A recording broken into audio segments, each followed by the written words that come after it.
duo bor ekan. Banda o'zini mana shu duo bilan do'zaxdan ozod qilsa bo'lar ekan. Rasul akram alayhisolatu vassalom dedilar.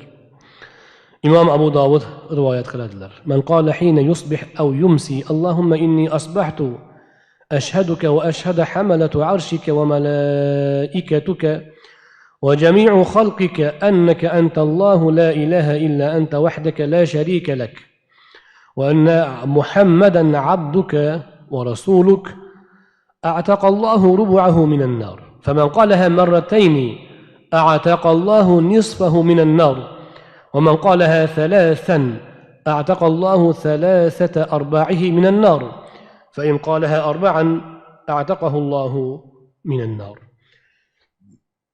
Kim ertalab tong otganda qilinadigan duolar shu bomdoddan oldin bo'ladi odatda.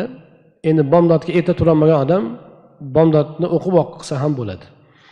Lekin agar ertaroq tursa, namozdan oldin tong otish bilan qilinadi. Shomda tongi duolar shom vaqti kirishi bilan qilinishi kerak.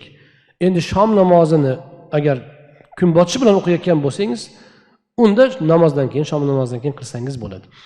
Lekin gohida azon aytguncha vaqt gohida cho'zilib qolishi mumkin, jamoatni kutib qolishingiz mumkin. Tun kirishi bilan, kun botishi bilan o'sha tungi duolarni qilib olish ayni vaqt hisoblanadi.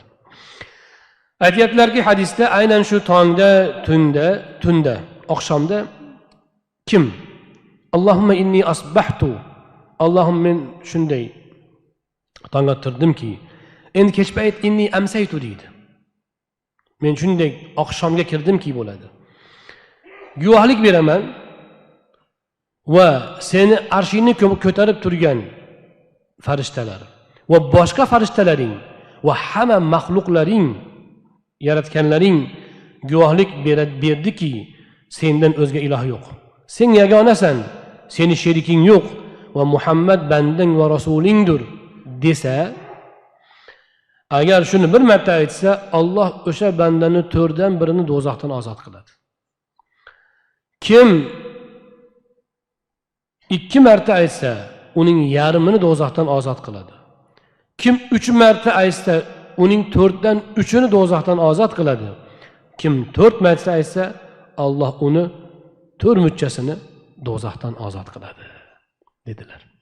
Demak, mana shu zikrni tongi tungi duolarga qo'shib olsak nihoyatda yaxshi bo'ladi va bu zikrda ham haligindek his,